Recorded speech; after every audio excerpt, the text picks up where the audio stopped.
Welcome aboard, shipmate. Sit back, relax, and let's uncover the truth about the golden age of piracy. A question that many may ask. Were pirates anything like Jack Sparrow?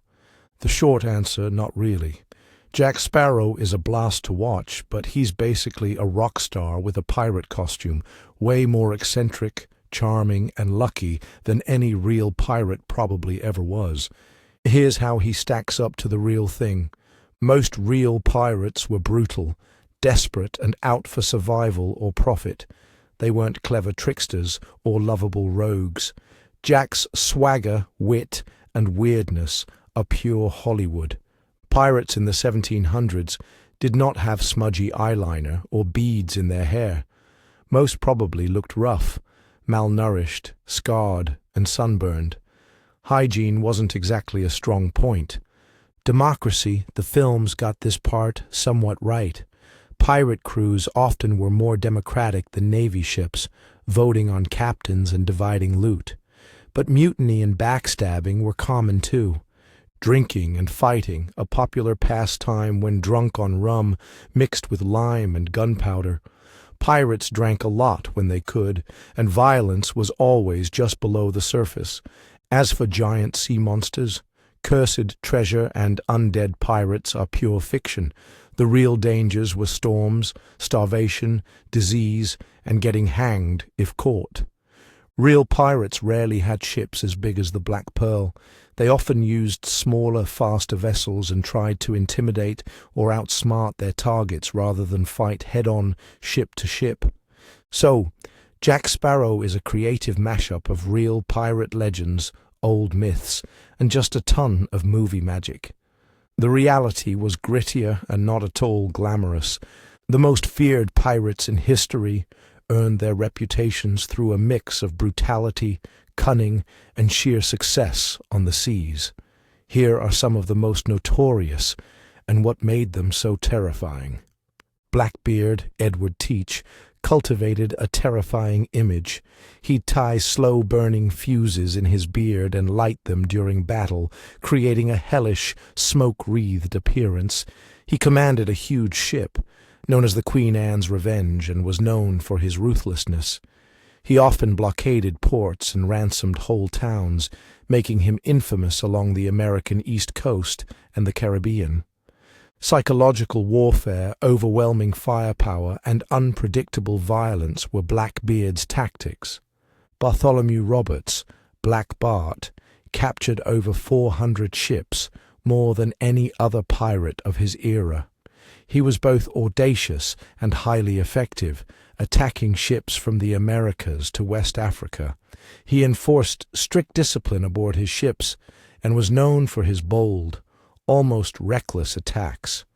A more honorable pirate who adhered to the pirate code. Calico Jack Rackham.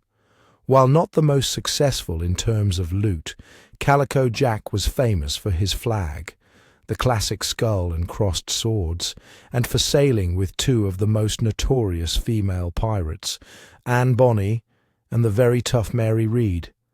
His crew was unpredictable, and attacks often came without warning, known for surprise attacks and a reputation for chaos. Mary Read and Anne Bonny sailed with Calico Jack.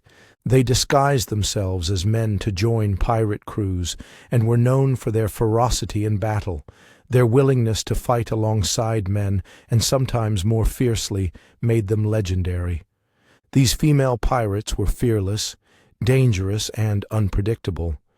Henry Every, the arch-pirate, pulled off one of the most lucrative pirate heists in history, capturing the Ganj-e-Sawai, a Mughal treasure ship, in 1695. The brutality of the attack and the immense loot, $200 million plus in today's money, shocked the world and brought down the wrath of empires. He targeted massive prizes and used extreme violence. François l'Olonnais was known as the Flail of the Spanish. L'Olonnais was infamous for his cruelty. He reportedly beheaded, tortured, and even cannibalized victims.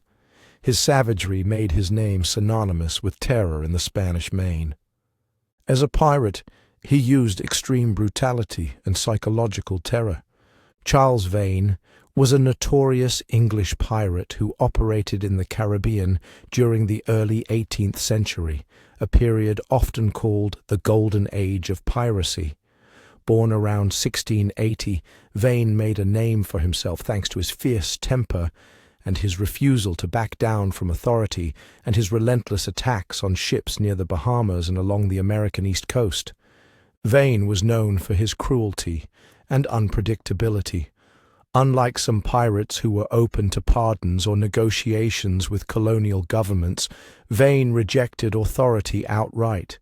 He became infamous for burning ships, torturing prisoners, and generally terrorizing anyone who crossed his path. His crew respected him for his boldness, but also feared his harsh leadership style. He was one of the early members of the Republic of Pirates in Nassau, a pirate stronghold in the Bahamas.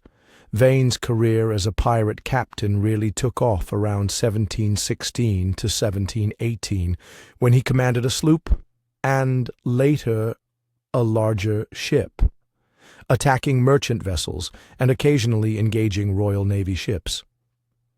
One of Vane's most famous moments came when he refused a royal pardon offered to pirates in 1718. He was one of the few captains who would not accept it, instead choosing to continue his lawless ways. This defiance set him apart from contemporaries like Benjamin Hornigold and even Blackbeard, Edward Teach, who at least flirted with the idea of a pardon. His downfall came when his own crew, frustrated by his unwillingness to fight a powerful French warship and his abrasive leadership, mutinied and voted him out as captain. He was set adrift in a small boat and eventually captured in Jamaica, where he was tried for piracy and hanged in 1721. Vane's legacy is that of a true outlaw, ruthless, uncompromising, and ultimately self-destructive. Ned Lowe, sometimes spelled Edward Lowe, is remembered as one of the most notoriously cruel pirates of the golden age of piracy. His reputation for brutality was infamous even among other pirates who were hardly gentle themselves. Ned Lowe's cruelty. Lowe's acts of violence were extreme, even by pirate standards. Here are some of the things he was known for: torture for fun. Lowe reportedly enjoyed torturing his victims. He was said to have cut off ears, noses, and lips, and sometimes forced prisoners to eat them. Burning and mutilation. He once set a French cook on fire because he was unhappy with his meal. On other occasions, he would cut off fingers and toes or tie a victim's hands together with burning matches between the fingers. Murder. Lowe rarely left survivors on the ships he captured, often killing entire crews or marooning them without supplies. Notorious incidents. One famous story recounts Lowe cutting out the heart of a ship's captain and forcing another captive to eat it, though this may be exaggerated or apocryphal. His reputation for cruelty was so great that other pirates, like Bartholomew Roberts, avoided him, and even hardened sailors were terrified at the prospect of being captured by him. What did Ned Lowe look like? There are no surviving contemporary portraits of Ned Lowe, so descriptions are based on second-hand accounts and generalizations. Most sources don't offer a detailed physical description, but here's what's generally believed. Lowe was born in London and would have looked like a typical Englishman of the early 18th century.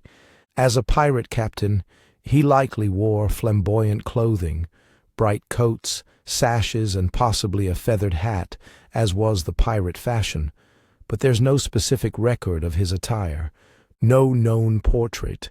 Any images you see online are artistic interpretations, not based on eyewitness accounts.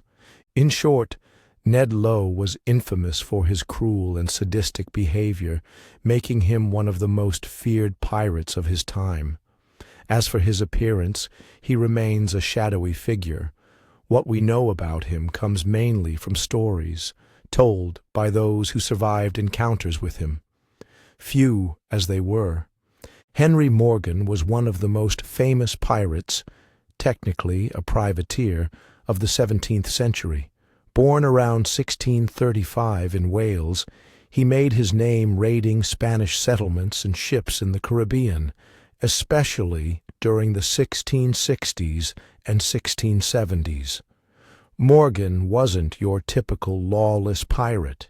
He operated with the backing of the English crown, who gave him a letter of marque that made his piracy legal, as long as it targeted the Spanish, England's rivals at the time.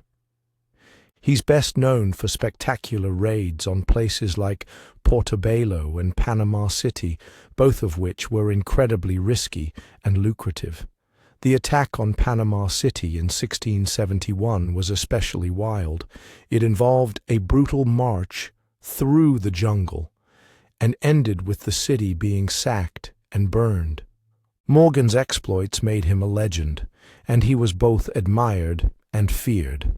He was arrested at one point when England briefly made peace with Spain, but instead of being punished, he was knighted in 1674 and sent back to Jamaica as its lieutenant governor. Ironically, he spent his later years trying to suppress piracy. He died in 1688, wealthy and relatively respectable, a rare happy ending for someone who started out as a pirate. His life helped inspire the romantic image of pirates we still see in books and movies today. William Kidd, better known as Captain Kidd, is often surrounded by myths about buried treasure and high seas adventure, but the real story is way messier and way more tragic than the usual Hollywood version. He's often called a reluctant pirate, and honestly, that's a pretty fair description. Kidd started out as a perfectly respectable sailor. He was a privateer, which basically meant he had a government license to attack enemy ships. So, piracy, but with paperwork and a flag. In the late 1690s, the English government hired him to hunt down pirates in the Indian Ocean. He set sail with a fancy commission, a nice ship, and a crew that expected to get rich. Things unraveled fast. His mission was tricky. He was supposed to only attack French ships and confirmed pirates, but it was almost impossible to tell who was who.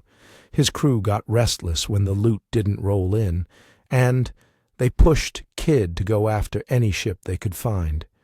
He tried to keep things legal, but under pressure, he made some questionable calls, most famously capturing the Quedar Merchant, an Armenian ship with a French pass, but owned by Indian merchants. That was a huge mistake. The British authorities saw it as piracy. By the time Kidd realized he'd crossed a line, he was a wanted man. He sailed back to New York, thinking he could clear his name, but he was arrested, shipped to England, and put on trial. The trial itself was a mess. Key evidence was lost. Kidd's defense was shaky, and public opinion was against him. He was found guilty of piracy and murder, and hanged in 1701. What makes Kidd reluctant is that he never actually wanted to be a pirate. He believed he was following the rules, at least at first, and only got desperate when things started going bad. He's a classic case of a guy who wound up on the wrong side of history, caught between greedy crewmen, unclear orders, and a legal system that needed a scapegoat. Of course, the legend of Captain Kidd lives on, especially the bit about buried treasure. People have been hunting for his lost loot for centuries, but nobody's ever found it. The real treasure might just be his story, a reminder that the line between pirate and hero is thinner than you'd think. Edward Lowther was an early 18th century English pirate, active in the Caribbean and along the American East Coast. He isn't as famous as Blackbeard or Bartholomew Roberts, but pirate lore remembers him as a particularly ruthless figure. Lowther started his seafaring career as a mate or lower officer on merchant ships.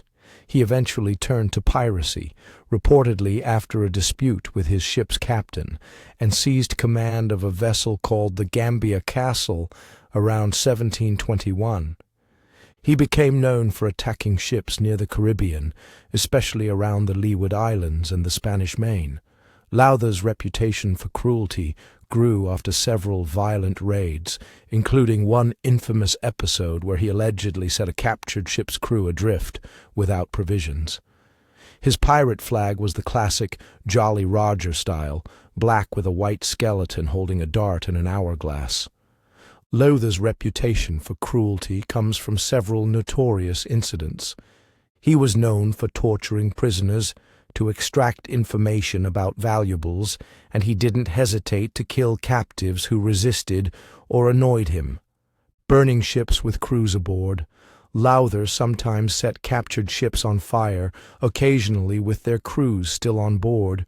One of the most infamous stories is that he burned a ship with its crew locked below decks, simply because they refused to join his crew or give up their cargo. He and his crew plundered ships ruthlessly, and he had a reputation for not showing mercy, even to those who surrendered without a fight. His career didn't last long. He was relentlessly pursued by the Royal Navy, and after his ship was wrecked in Honduras, most of his crew were killed or captured. Lowther himself reportedly put a pistol to his head rather than be taken alive, though the details are a bit murky. So, while Edward Lowther isn't a household pirate name, his legacy is one of relentless violence and a total lack of mercy. There's not a lot of romanticism in his story, just old-fashioned brutality. What made these pirates so feared? Many pirates used terror as a weapon, knowing that a fearsome reputation could cause ships to surrender without a fight. They were masters of surprise attacks and hit-and-run tactics.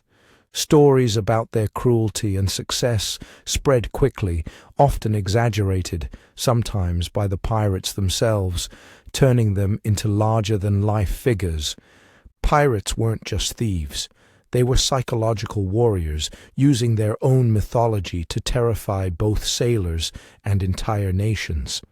Their legends endure because they blurred the line between criminal and folk hero, but for those who met them at sea, the fear was very real. Pirates didn't really dress like the Halloween costumes you see in movies. Their clothing was all about practicality, comfort, and whatever they could get their hands on, often stolen, salvaged, or bought second-hand. Here's what pirates typically wore on board ship. Shirts. Loose, baggy shirts made of linen or cotton. These dried quickly and were easy to move around in. Trousers or breeches. Simple, loose-fitting trousers or knee-length breeches. Tight clothing was a bad idea when you had to climb rigging fast. Sashes and belts. Colorful sashes or cloth belts were common, not just for style, but to tuck in knives or pistols. Vests or waistcoats. Many pirates wore sleeveless vests or waistcoats over their shirts. These added a bit of warmth and sometimes had pockets. Hats. Wide-brimmed hats, knit caps, or headscarves to protect from the sun. The classic tricorn hat did exist, but not every pirate wore one. Footwear, soft leather shoes or boots, but some went barefoot for better grip on wet decks. Accessories, bandanas, earrings, sometimes believed to ward off seasickness or serve as emergency funds, and scarves were common. Eye patches, wooden legs, and hooks did exist, but were much rarer than pop culture suggests. Coats.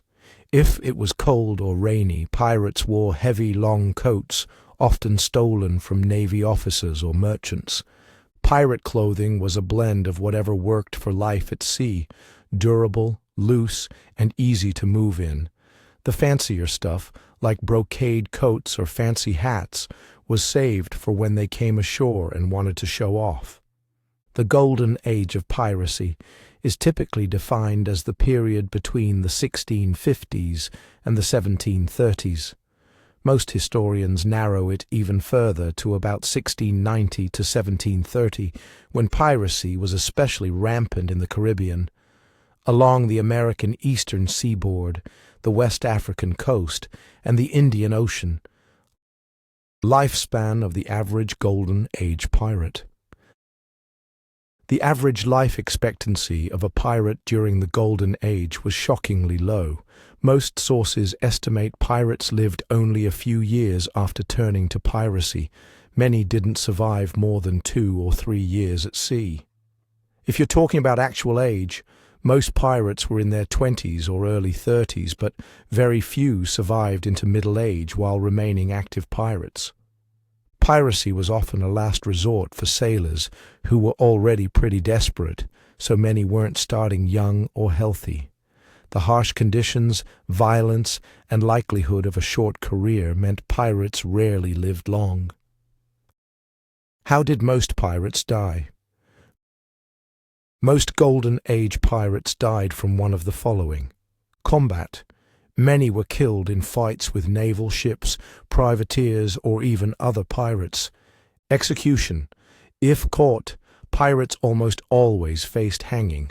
Trials were swift and sentences were harsh. Mass executions were common. Disease. Life at sea was brutal. Malnutrition, scurvy, and diseases like dysentery and yellow fever claimed many lives. Injury and infection. Even a minor wound could be fatal due to the lack of medical care. Shipwrecks. Pirates often sailed in poorly maintained ships, so sinking was a constant risk. Returning to Mary Read and Anne Bonny, they are two of the most famous female pirates in history, remembered for their boldness and the rarity of women in the pirate world of the early 18th century. Mary disguised herself as a man for much of her life. She initially served in the British military, still in disguise, before turning to piracy. She was known for her fearlessness in battle and was said to have revealed her identity only to a select few, including Anne Bonny. Anne Bonny was born in Ireland and moved to the Caribbean as a child. She was known for her fiery temper and rebellious spirit. Anne married a small-time pirate, then later joined Calico Jack Rackham's crew, where she met Mary Read. Like Mary, Anne often dressed as a man during raids to avoid detection. Capture and execution of Calico Jack Rackham. Calico Jack Rackham, real name John Rackham, captained a small but notorious pirate crew in the Caribbean with Anne Bonny and Mary Read among his most formidable followers. In October 1720, their ship was attacked by a pirate hunter sloop commanded by Captain Jonathan Barnett, sent by the governor of Jamaica. Most of the crew, including Rackham, were reportedly drunk and put up little resistance. Mary Read and Anne Bonny, however, fought fiercely before being overpowered. Rackham and his male crew were tried and sentenced to death by hanging in Port Royal, Jamaica. Rackham was executed in November 1720. Anne and Mary were also sentenced to hang, but both pleaded the belly, claiming to be pregnant. This delayed their executions. Mary died in prison, likely of fever, in 1721. The fate of Anne Bonny is unclear. Some stories claim she was released and disappeared from the public record. Their legendary exploits and the circumstances of Rackham's capture and execution have made all three enduring figures in pirate lore. Blackbeard, whose real name was Edward Teach, sometimes spelled Thatch, was one of the most infamous pirates of the early 18th century.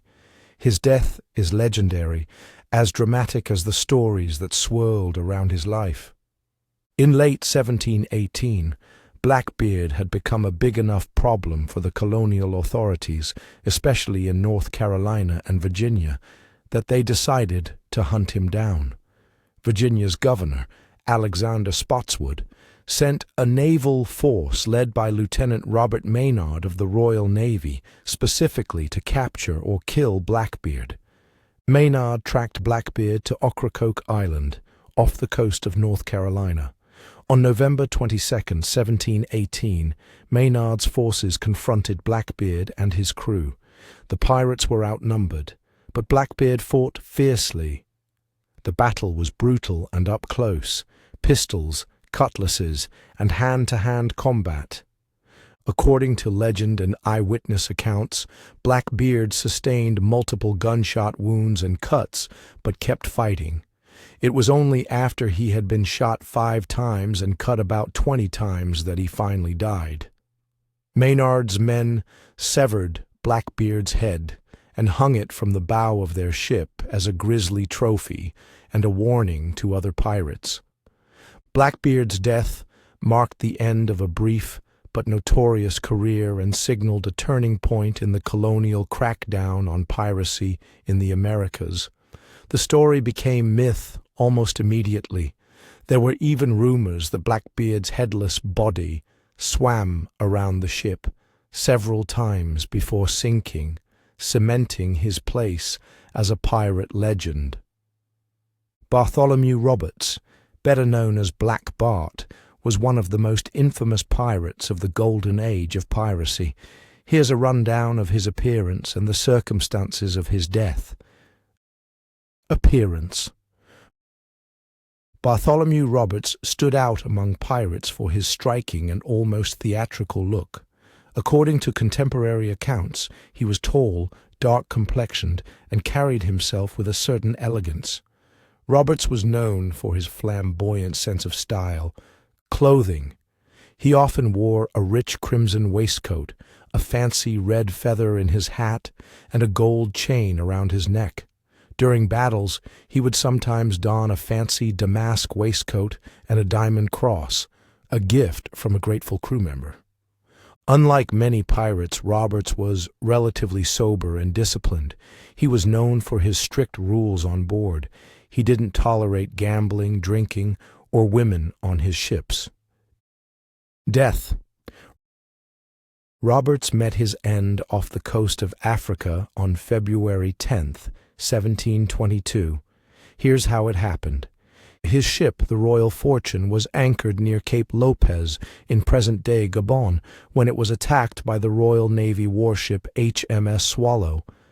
During the battle, Roberts was standing on deck in his customary finery when he was hit in the throat by grape shot, a type of anti-personnel ammunition.